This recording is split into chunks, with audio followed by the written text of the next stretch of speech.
So hello guys, welcome back to सोरनिक्स lab. मैं हूँ रोज सूर्यवंशी और मैंने एक जावा की प्लेसमेंट सीरीज शुरू की है जिसमें मैं कवर कर रहा हूँ कोर जावा के एसक्यूएल के और डीएससी के इंटरव्यू के क्वेश्चंस। तो उसमें से हमने कोर जावा वाला पार्ट पहले ही कवर कर लिया है। उसके बाद हम अब देख रहे हैं एसक्यूएल के क्यूरी क्वेश्चंस। तो उसे देखने के लिए पहले जाके मेरे चैनल को सब्सक्राइब कर लो। तो चलो फिर शुरू करते हैं हम आज के इस वीडियो को। तो आज हम देख रहे हैं क्यूरीज और डेटा हैंडलिंग। एसक्यूएल में हम टेबल क्रिएट वगैरह वो सारे ऑपरेशन कैसे परफॉर्म करते हैं वो आज हमें देखना है। तो चलो, हमारा फर्स्ट क्वेश्चन है क्रिएट ए एम्प्लॉय टेबल। देखो, एम्प्लॉय टेबल बनाने का मतलब है डेटाबेस में एम्प्लॉय का डेटा रखने के लिए कुछ स्ट्रक्चर बनाना। जैसे रियल लाइफ में हम कंपनी एम्प्लॉयज की डिटेल्स रखने के लिए कुछ रजिस्टर्स बनाते हैं, वैसा ही एसक्यूएल में टेबल बनाते हैं। इस टेबल में आईडी, नेम, सैलरी और डिपार्टमेंट कॉलम है। आईडी एम्प्लॉय की यूनिक पहचान है, इसलिए हम आईडी को प्राइमरी की बनाते हैं। सो नेम एम्प्लॉय का नाम स्टोर करने के लिए होता है। सैलरी में हम एम्प्लॉय की सैलरी स्टोर करते हैं। डिपार्टमेंट में वो कौन से डिपार्टमेंट से वो हम स्टोर करते हैं उसके अंदर। तो चलो हम सीधा अब देखते डेमो उसका यू कैसे करते हैं। तो पहले तो हमें टेबल क्रिएट करने के लिए मैं यहीं से क्यूरी उठा देता हूँ, क्योंकि उस वो पूरा टाइप करने में फिर से मेरा टाइम जाएगा, तो वो मुझे टाइम वेस्ट नहीं करना है उसके अंदर। तो मैं वो यहीं से उठा देता हूँ। देखो, मेरा यहाँ पे टेबल क्रिएट हो चुका है। तो नेक्स्ट है हमारा इंसर्ट रिकॉर्ड इनटू टेबल। सो अब देखो, अब टेबल तो बन गया है, उसमें हमें एम्प्लॉयज़ के रिकॉर्ड डालने हैं। तो डेटा डालने के लिए इंसर्ट इनटू कमांड यूज़ करते हैं।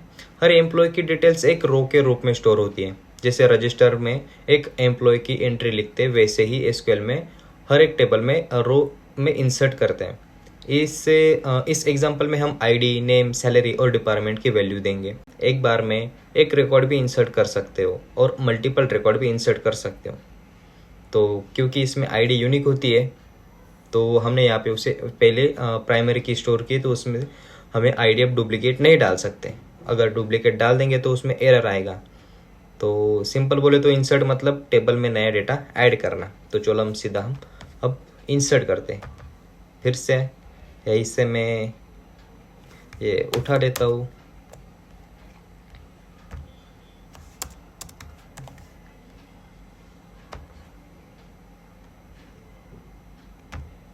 देखो, यहाँ पे एक डेटा तो इंसर्ट हो गया।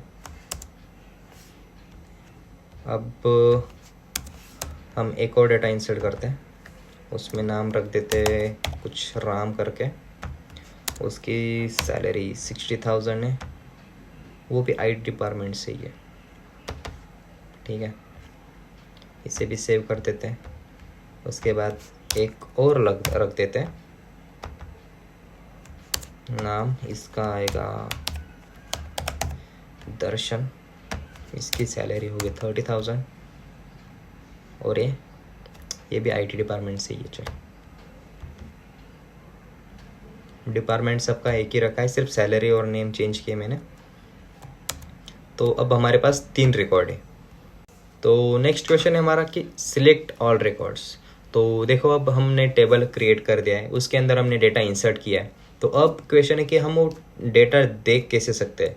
तो टेबल में जो डेटा इंसर्ट किया है उसे देखने के लिए हम सिलेक्ट कमांड यूज़ होती है। अगर हमें एम्प्लॉय का टेबल का पूरा डेटा देखना है तो उससे हम सिलेक्ट स्टार यूज़ करते हैं। ये स्टार का मतलब होता है सभी कॉलम्स, मतलब आईडी, नेम, सैलरी और डिपार्टमेंट सब दिखेगा इसमें। रियल लाइफ में जैसे एम्प्लॉय का रजिस्टर खोलने के बाद हमें पूरे एम्प्लॉय के डिटेल्स दिख जाते हैं, वैसे ही हम जब एसक्यूएल में सिलेक्ट स्टार फ्रॉम एम्प्लॉय लिखेंगे तो यहाँ पे एम्प्लॉय का पूरा टेबल में का पूरा डेटा आपको दिखेगा।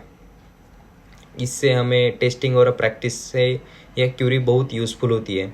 इससे हम कॉलम को कंफर्म होता है कि डेटा सही इंसर्ट हुआ है या नहीं है। लेकिन रियल प्रोजेक्ट में हमेशा स्टार यूज़ करने का बेस्ट प्रैक्टिस नहीं है, पर क्योंकि अननेसेसरी डेटा भी फेच हो ही जाता है इससे, इसलिए। तो चलो हम सीधा अब इसका यूज़ करते हैं।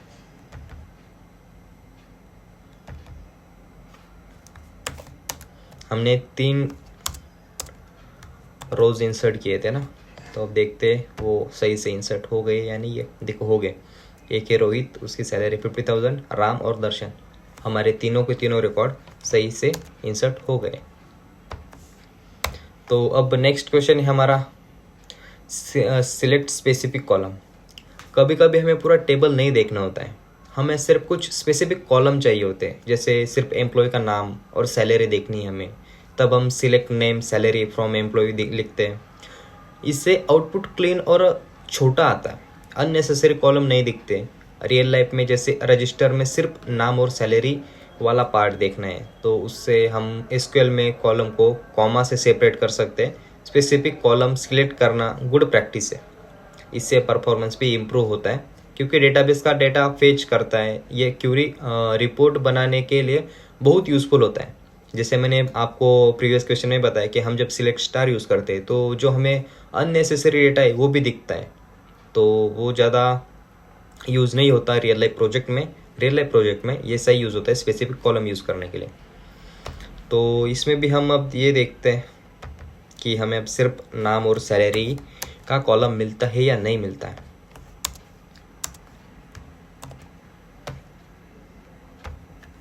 अब देखो यहाँ पे हमें सिर्फ मिल रहा है नेम में रोहित, राम और दर्शन, और यहाँ पे सिर्फ सैलरी। ये से हम सिर्फ स्पेसिफिक कॉलम देख सकते हैं। तो नेक्स्ट क्वेश्चन हमारा use where clause. Where clause data filter करने के लिए यूज होता है। जब हमें सारे रिकॉर्ड्स नहीं चाहिए होते, सिर्फ कंडीशन वाले रिकॉर्ड चाहिए होते हैं, तब हम वेयर क्लॉज लगाते हैं। फॉर एग्जांपल देखो, अगर हमें सिर्फ आईटी डिपार्टमेंट वाले चाहिए, या फिर देखो जैसे यहाँ पे लिखा है मैंने, मुझे वो एम्प्लॉय चाहिए जिसकी सैलरी 40,000 से ऊपर है, तो उसे देखने के लिए सिर्फ हम ये वेयर क्लॉज यूज़ करते हैं। तो उसके अंदर हम ऑपरेटर्स यूज़ करते हैं, जैसे यहाँ पे देखो equal to A, greater than, less than, and, और ये सारे ऑपरेटर्स हम यूज़ करते हैं। इससे आसानी हो जाती है वेयर क्लॉज को। तो अब हम देखते हैं हमें 40,000 के ऊपर कितने लोग हैं जिनकी सैलरी हमने 40,000 के ऊपर रखी है। तो आपको ही पता होगा, आप भी बता दो कमेंट सेक्शन में कितने लोग हैं। 2 लोग हैं, एक है 50,000 वाला और दूसरा है 60,000 वाला। इसमें से एक जो था उसकी सैलरी हमने शायद 30,000 रखी थी, वो यहाँ से फिल्टर आउट हो गया। तो ऐसे यूज होता है वेयर क्लॉज का, जिससे हम आसानी से कुछ देख सकते हैं, या फिर हमें कुछ फिल्टर आउट करना है तो वो आसानी से कर सकते हैं। तो बस आज के लिए इतना ही। आज हमने देखा कि डेटाबेस में हम टेबल क्रिएट कैसे करते हैं, डेटा इंसर्ट कैसे करते हैं, सारे टेबल में का डेटा हम फेच कैसे करते हैं वो भी हमने देखा, फिर पर्टिकुलर कॉलम कैसे देखते हैं वो देखा, उसके बाद हमने वेयर क्लॉज कैसे यूज़ करते हैं वो देखा।